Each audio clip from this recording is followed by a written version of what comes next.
이 예가 또 있습니다.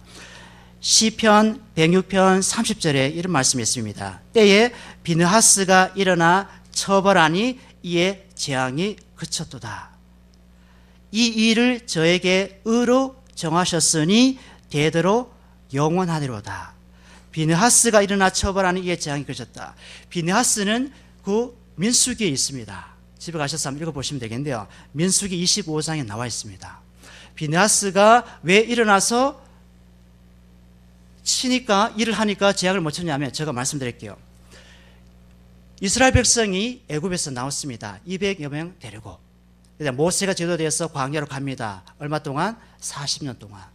40년 가면서 이스라엘 백성이 다른 나라에 있는 그 신을 섬깁니다. 그 신이 바알볼입니다. 바알신을 섬기니까 하나님께서 화가 난 거죠. 그리고 또한 이스라엘 백성 가운데 다른 이방 여자를 데리고 와서 결혼합니다. 이스라엘 법에 다른 이방 여자와 결혼하게 되어 있습니까? 다른 이방 남자와 결혼하게 되어 있습니까? 절대 없죠. 절대 있어서는 안 됩니다. 왜 그렇습니까?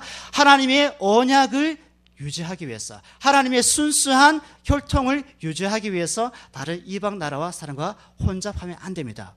국제 결혼이 안 됩니다. 그러나 이스라엘 백성이 하나님의 법을 떠나니까 다른 이방 나라의 법 제도가 좋아서 이방 나라의 예쁜, 우리 하나교회처럼 예쁜 그런 자매를 데려와서 결혼합니다. 하나님께서 열받았어요. 왜 그러냐? 이방 여자가 들어온다는 것은 곧 여자 한 명만 들어오는 것이 아니라 여자가 섬겼던 그 신도 함께 들어오는 것입니다. 그래서 이스라엘 그 땅에 하나님이 유일한 신이 아니라 다른 신도 이스라엘 백성의 신이 되어버린 것이죠. 하나님을 버린 겁니다. 생수의 근원 대신 예수 그리스도를 버린 겁니다. 생수의 웅덩이 대신 하나님을 버리니까 하나님께서 가만히 있지 않습니다. 그래서 독정과 재앙을 보냅니다. 그래서 하루아침에 24,000명이 죽습니다. 24,000명이 죽습니다. 한번 생각해 보세요. 지금 우리 방배 강남 있습니다. 그래서 24,000명이 죽었다 합시다. 뭐 때문에? 예수 그리스도 하나님을 믿지 않는다는 그 이유만으로, 다른 신을 섬긴다는 이유만으로 하나님께서 24,000명을 죽였어요. 그 중에 우리가 포함될 수가 있겠죠. 그 중에 또 포함되지 않을 수가 있습니다. 왜 하나님께서 그렇게 잔인한 일을 하셨을까요? 왜 그렇게 하셨을까요? 그것은 하나님의 하나님 되심을 이스라엘 백성에게, 우리에게 주장하기 위해서, 예수가 예수 그리스도이심을 우리에게 알려주시기 위해서 그런 사건을 일으키신다는 것이죠. 우리의 생명, 아프리카, 가나, 케냐, 미존독 지역에 가면 생명이 있죠. TV에 보잖아요. 그래서 그 생명과 우리의 생명이 뭐가 다를까요? 같이 얼굴 생김새 똑같이 생겼고 팔다리가 있고 숨 쉬고 똑같은 생명인데 그게는 비참하게 살아가고 우리는 다 옷을 걸치고 살아갑니다. 우리 옷 벗으면 다 그 사람 똑같아요. 뭐가 다를까요? 뭐가 다를까요? 세상은 미국이 테러를 당하면, 영국이 테러를 당하면, 유럽이 테러를 당하면 온 세상이 시끄럽습니다. 그런데 저 미존독 지역이나 아프리카나 케냐 지방에 가면 그 사람 죽으면 뉴스에 뜹니까? 뉴스에 잘 안 뜨죠. 잘 모릅니다. 왜? 힘이 없으니까. 힘이 없으니까. 그러면 세상은 뭘 쫓아간다는 겁니까? 육신의 일을 쫓아간다는 것이죠. 힘을 쫓아간다는 것이죠. 근데 성경은 힘입니까? 아니죠. 성경은 은혜의 말씀입니다. 사랑의 십자가의 말씀을 성경은 얘기하고 있습니다. 그래서 비느하스가 창을 들고 이방 여자와 함께 있는 그 남자 이스라엘 백성을 창으로 찔러서 둘이를 죽인 겁니다. 이 비느하스가 아버지 조상이 누구냐면 제사장이었던 아론입니다. 아론이 누굽니까? 성막에서 회막에서 제사 드리는 대제사장입니다. 제사장의 자손인 비느하스가, 엘야살의 아들 비느하스가 하나님의 그 마음으로 이방 여인과 이스라엘 청년을 죽입니다. 그래서 재앙이 끝납니다. 자, 그러면 비느하스도 참 악하다 말로 하면 되지. 말로 하면 되지.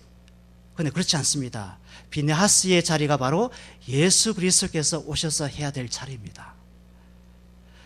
비느하스가 해야 될 그 자리가 바로 예수 그리스도께서 오셔서 죄와 사망과 어둠과 나 자신에게 집착한 그런 삶을 찢어버리기 위해서 예수 그리스도께서 오셔서 비느하스의 자리에 예수님이 죽으신 겁니다.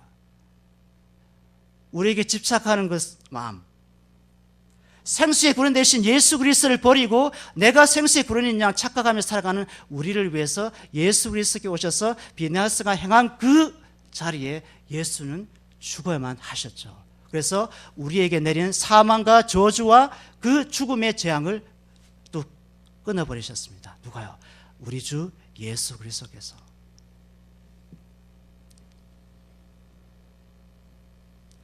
아브라함은 자신의 인격과 행함과 선한 행실의 도덕과 윤리로 의롭다 하심을 받는 것이 아닙니다. 자신을 죄악에 해서 하나님의 언약의 관계 속으로 은혜 세계로 불러주신 하나님의 전적인 언약적인 사랑 때문에 믿음으로 구원을 받을 수 있었고 믿는 자의 조상이 된 것입니다.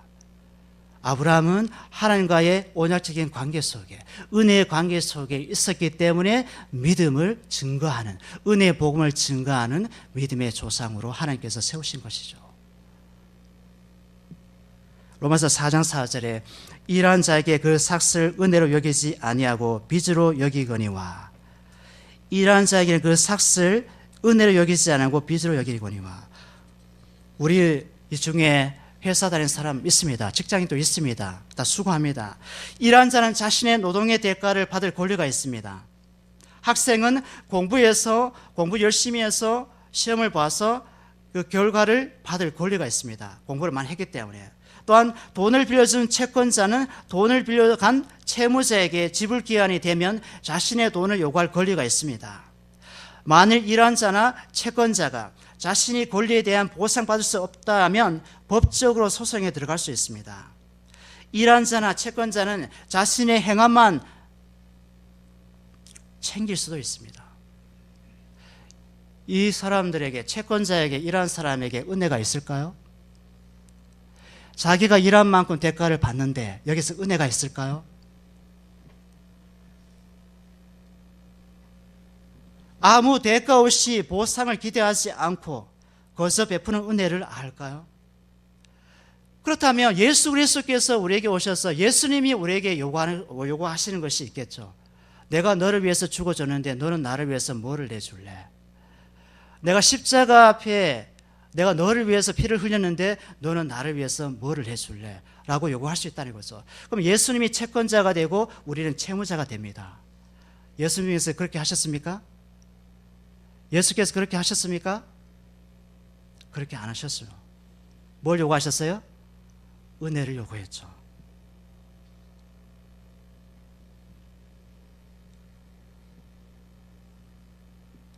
행함으로 그렇게 되려는 자에게 있어서 행위의 결과는 일꾼이 일한 것에 대한 보상의 대가를 받는 것과 똑같은 이치입니다. 여기에 하나님의 은혜가 설 만한 자리가 없습니다. 오직 행위의 주체인 자신과 자신의 수고한 것만 악착같이 얻고자 받아내고자 하는 사람에 지나지 않습니다. 자신이 어디서 구원을 받았는지 아무것도 모르고 자신이 하고 있는 행위와 생각이 얼마나 더 예수를 십자가에 다시 또다시 못 받고 있는지 모릅니다. 마태복음에 이런 말씀 있죠. 예수께서 비유하셨죠. 어떤 마을에 있는 사람이 종을 불러서 자기 포도원입니까? 농장에 일을 하게 합니다. 일을 하게 하는데 한 사람씩 한 데나리온을 준다고 약속하고 일을 시키죠. 그래서 주인이 시장에 가니까 11시에 만난 사람, 2시에 만난 사람 그냥 놀고 있는 거예요. 그래서 불러다가 자기 밭에다가 일을 하게 해서 한 데나리온을 주겠다고 합니다. 그런데 일을 다 하고 난 다음에 청산을 하는데 어떻게 합니까? 처음 11시에서 그 전에 일했던 사람에게 돈을 한 데나리온을 주지 않고 맨 뒤에 왔던 사람에게부터 시작해서 돈을 한 데나리온씩 줍니다. 이렇게. 그래서 맨 마지막에 받은 사람 하는 말이 이런 말씀이 있어요. 주인님, 내가 오전부터 근무했는데요. 한 10시 동안 근무했는데 최소한 10데나리온을 주지 안 해도 되겠습니까? 하니까 주인이 하는 말이 뭐라고 얘기했습니까? 너와 내가 약속한 것은 한 데나리온이지 않냐? 왜 10개를 더 원하니? 라고 합니다. 이 말은 무슨 말입니까? 우리의 노력과 우리의 수고로 하나님께 더 이상 기대할 것이 없다 이겁니다. 하나님께 우리가 기대하는 것은 오직 당신의 긍휼과 자비와 은혜와 십자가에 대신 죽으신 예수 그리스도의 그 복음을 알아가는 것. 이것이 우리에게 주어진 은혜요 사명이요 우리의 자리가 아닌가 생각합니다.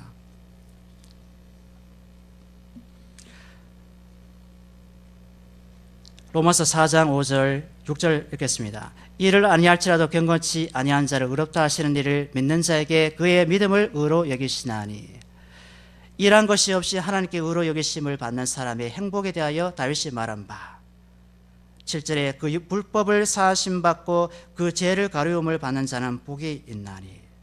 뭐를 얘기합니까?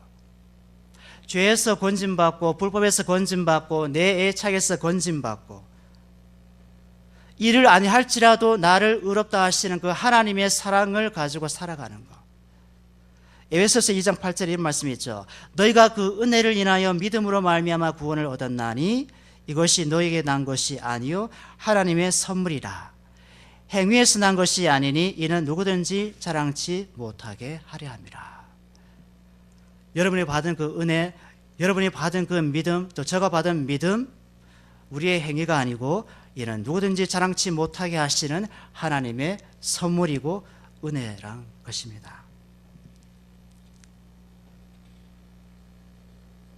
7절에 보면 불법의 사하심을 받고 그 죄의 가르침을 받은 자는 복이 있고, 자 여보세요, 받고 받는 자는 되어 있습니다. 그러면 받고 받는 자는 능동입니까 수동입니까?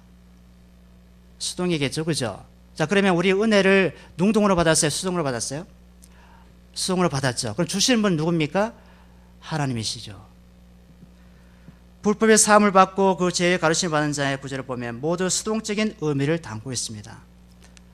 받고 받는 자와 같이 한 문장의 반복적인 단어의 사용은 그 의미를 강조하기 위해서 쓰여진 것입니다. 즉 죄를 늘 가리워 주시는 분이 하나님이시고 죄를 늘 짓고 죄를 늘 용서받는 자가 수동적으로 살아가는 나 같은 죄인도 하나님이 용서해 주신다는 것입니다. 말씀을 정리하겠습니다. 8절입니다. 주께서 그 죄를 인정하지 않을 사람은 복이 있도다 함과 같으니라. 주께서 그 죄를 인정치 아니할 사람은 복이 있다.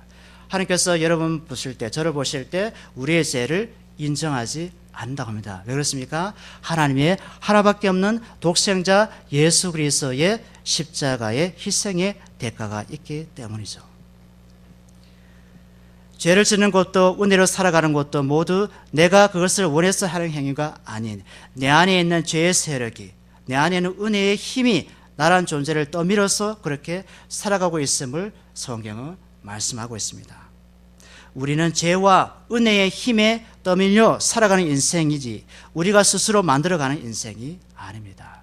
하나님께서 우리의 주인 되시고 예수 그리스도가 우리의 구원자이시기 때문에 예수 그리스도를 믿는 믿음 안에 살아간다면 하나님께서 우리의 삶을 더 풍성하게 더 영광스럽게 만들어 가실 겁니다. 기도하겠습니다.